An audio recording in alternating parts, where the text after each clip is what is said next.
আসসালামু আলাইকুম সুপ্রিয় দর্শক মণ্ডলী। ডাক্তার সুষমা রেজা এবং ডাক্তার সাইদুল আশরাফ কুশাল, এই দুজন মানুষকে আপনারা চিনেন সামাজিক যোগাযোগ মাধ্যমের কল্যাণে।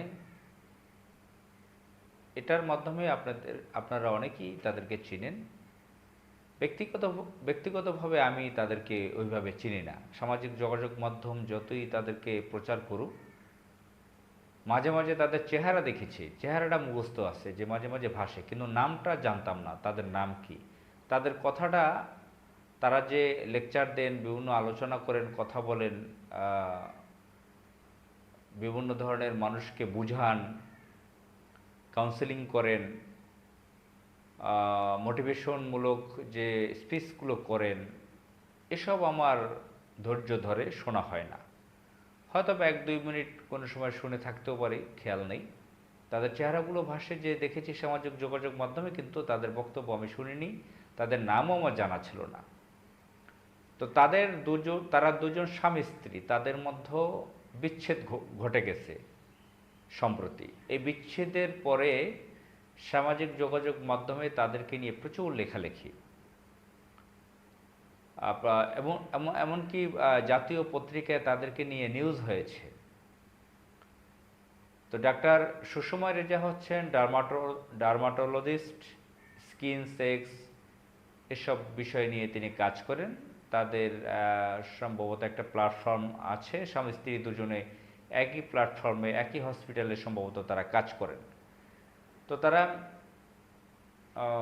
সামাজিক যোগাযোগ মাধ্যমে নিয়মিত স্পিচ করেন, বিভিন্ন কথা বোঝান। এর মাধ্যমে তারা হয়তোবা কোটি মানুষের কাছে পরিচিত। অনেক মানুষ নাকি তাদের থেকে উপকৃত হয়েছেন। তারা বিভিন্ন প্যারেন্টিং শিখান, সমাজের মধ্যে যদি কোনো গণ্ডগোল না হয়, ভুল বোঝাবুঝি না হয়, অশান্তি না হয়, ঝগড়া বিবাদ না হয়, সংসার টিকে থাকে, এসব বিষয়ে তারা বুঝিয়ে থাকেন।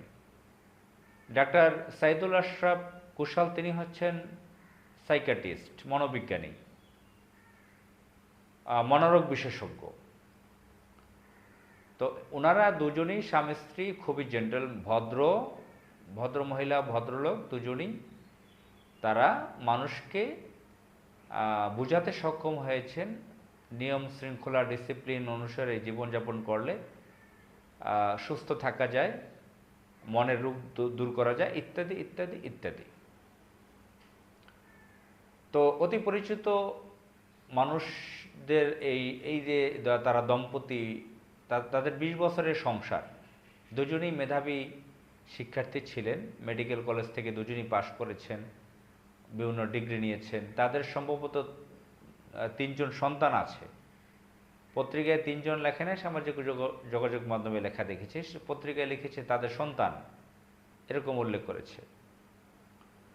তো আমি বলবো এটা এক ধরনের শয়তানি কর্ম। অনেকে এটাকে বাহবা দিবেন যে এখন একটা কালচার বের হয়েছে, অনেক বছর যাবত এই কালচারটা সেলিব্রিটি যারা সিনেমা জগতে কাজ করে, নাটকে কাজ করে, তাদের মধ্যেও এই কালচারটা বের হয়েছে। এটা গ্লোবাল, অন্যান্য দেশেও এটা দেখা যায়। কালচারটা হচ্ছে এরকম যে বিচ্ছেদ ঘটে যাবে, বলে যে এটা ঠিক আছে, এটা ইতিবাচক, এটা পজিটিভ। হ্যাঁ, বিচ্ছেদ হয়েছে তো কি হয়েছে, হতেই পারে। কেউ সাথে পছন্দ না হলে, না মিললে, মনের সাথে না মিললে, বিভিন্ন সিদ্ধান্তের সাথে না মিললে, তারা পার্টিসিপেশন, কি বলে এটাকে, সেপারেশন হতেই পারে, বিচ্ছেদ ঘটতেই পারে। তারা এটা বুঝাতে চাচ্ছেন। তো তারা তো দুজনের সম্মতিতে করেছেন, ইত্যাদি ইত্যাদি। অর্থাৎ আমরা অনেক সিনেমার নায়ক নায়িকা সেলিব্রিটিদেরকে দেখি যে তারা নিজেরাই হাসি মুখে মানুষকে জানিয়ে দেন, আমরা নিজেরা দুজন সিদ্ধান্ত নিয়েছি বিচ্ছেদ হওয়ার, ডিভোর্স হওয়ার, আমরা হয়েছি। এবং এমনকি দেখা যায় যে ডিভোর্স হওয়ার পরও তারা একে অপরের কথা বলে, বিভিন্ন অনুষ্ঠানে দেখা হয়। যেরকম ভারতের আমির খান, সিনেমার নায়ক, একদম নামকরা একজন সিনেমার নায়ক, তার সাবেক স্ত্রীর সাথে তার দেখা হয়েছে কোনো অনুষ্ঠানে। এরকম ভারতের অনেক সিনেমার নায়ক নায়িকাদেরকে দেখা যায়, বাংলাদেশেও দেখা যায়। তো এরকম অনেকের মধ্যে আছে। তো আসলে আহ, এটা আমি বলবো একটা শয়তানি কর্ম। সুন্দর সুন্দর কথা বলে, কোমল কথা বলে, এই কথার কোনো মূল্য নেই। এই যে সন্তানগুলো 3জন বা 1জন বা 2জন, এদেরকে কত বড় ক্ষতি করলো এই পিতামাতা। পিতামাতার মধ্যে সেপারেশন হয়ে গেছে, বিচ্ছেদ হয়ে গেছে, তাদের মানসিক কতটা আঘাত লেগেছে। এটা কি বিলিয়ন ডলার অর্থ দিয়ে এটা আপডেট করা যাবে? কখনো সম্ভব নয়। তারা শিশু বয়সের হোক, কিশোর বয়সের হোক, যুবক বয়সের হোক, তাদের ছেলে মেয়েদের যে মনে যে আঘাত লেগেছে। এই যে ভদ্রমহিলা, সুন্দর চেহারা, বোরকা পরা, হিজাব পরা, ফেসটা খোলা, সুন্দর সুন্দর কথা বলছেন, ডিভোর্স হওয়ার পরও তিনি মানুষকে বুঝাচ্ছেন আমরা পারস্পরিক সিদ্ধান্ত নিয়েছি, আমরা সঠিক সিদ্ধান্ত নিয়েছি, ইত্যাদি ইত্যাদি। এবং দুজন এই ডিভোর্স দিয়ে, বিচ্ছেদ ঘটিয়ে, দুজনই 2 মিনিটের ব্যবধানে তারা ফেসবুকে স্ট্যাটাস দিয়েছেন, একজন আর একজনকে ট্যাগ করেছেন। একজন 7টা 9 মিনিটে সন্ধ্যা, আর একজন 7টা 11 মিনিটে। পত্রিকায় দেখলাম এই রিপোর্টগুলো। তো এগুলো এটার মাধ্যমে আরও লক্ষ লক্ষ কোটি কোটি মানুষকে, যারা সামাজিক যোগাযোগ মাধ্যম ব্যবহার করে, তাদের উপরে একটা প্রভাব ফেলে। তারা এটাকে সহজ করে নিবে। বিচ্ছেদ হওয়া, তালাক হওয়া স্বামী স্ত্রীর মধ্যে এটা মারাত্মক জঘন্য একটা কাজ, জঘন্য ধরনের একটা। হাদিসে এসেছে যত জায়েজ কাজ পৃথিবীতে আছে, সর্বনিম্ন স্তরের জায়েজ কাজ হচ্ছে বিচ্ছেদ হওয়া, তালাক হওয়া। আর তালাক এভাবে একটা সিগনেচারি এত সহজে তালাক হওয়ার কথা নয়।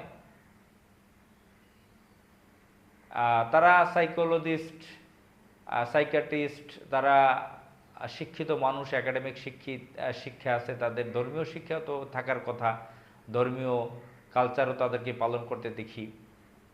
আর নিশ্চয়ই আমার কাছে মনে হচ্ছে যে তারা শয়তানের ওয়াসওয়াসায় পড়েছে, এবং তারা কোরআন হাদিস আসলে ভালো করে পড়ে না, ইসলামকে ওইভাবে ওন করে না। যদি কোরআন মনোযোগ দিয়ে পড়তো, তাহলে কখনো তাদের মধ্যে এ ধরনের বিচ্ছেদ হতে পারতো না বলে আমি মনে করি।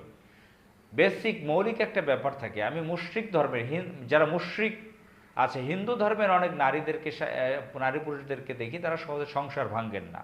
এটা মারাত্মক একটা ব্যাপার।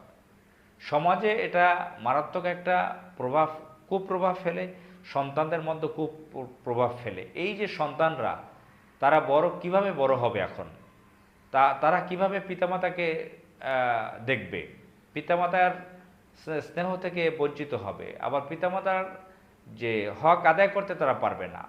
পিতামাতা সম্পর্কে তাদের ভুল মেসেজ যাবে না, নেতিবাচক মেসেজ যাবে, এবং তাদের যে পরবর্তী প্রজন্ম আসবে, তাদের মধ্যে দাদা দাদির সম্পর্কে একটা নেতিবাচক মনোভাব আসবে, এবং তারাও কুপথে যাওয়ার প্রবণতা তাদের মধ্যে জেগে উঠবে। আমাদের দেশে যেটা দেখি, হিউম্যান রাইটসের যারা কাজ করে, মানবাধিকার নিয়ে, তাদের একটা অংশের দেখি তাদের চেহারা শয়তানের রেপ্লিকার মতন। আবার যখন দেখি যে তারা নারী অধিকার নিয়ে কাজ করে, নারী নেত্রী, তাদেরকে বিভিন্ন মিডিয়াতে দেখি, বিভিন্ন কনফারেন্সে, সেমিনারে দেখি, তাদেরও একটা বড় অংশের চেহারা যেন শয়তানের রেপ্লিকার মতন। বহু বছর আগে একটা খবরে দেখেছি যে ঢাকা বিশ্ববিদ্যালয়ে 2 সাইকিয়াট্রিস্ট, মনোরোগ বিশেষজ্ঞ, কি বলে, মনোবিজ্ঞানী, এই যে সাইকোলজি সাবজেক্টের 2জন টিচার, একজন নারী একজন পুরুষ, তারা ব্যভিচারে লিপ্ত হয়েছে, ধরা পড়েছে ঢাকা বিশ্ববিদ্যালয়ে কোনো একটা নির্জন কক্ষের ভিতরে। অনেক বছর আগে একটা খবর দেখেছি জাতীয় পত্রিকায়, যে মানবাধিকার নিয়ে কাজ করে, মানবাধিকারের নেত্রী, নারীর নেত্রী, তিনি তার বাসার কাজের মেয়েকে গরম খুন্তি দিয়ে সেকা দিয়ে তাকে প্রায় মারাত্মক ধরনের জখম করেছে। তো এই হচ্ছে বাংলাদেশের চিত্র। তারা মানুষকে সংসার টিকিয়ে রাখার জন্য ভালো ভালো পরামর্শ দেয়, কাউন্সেলিং করে, অথচ তাদের নিজেদের এই পরিস্থিতি। আসসালামু আলাইকুম।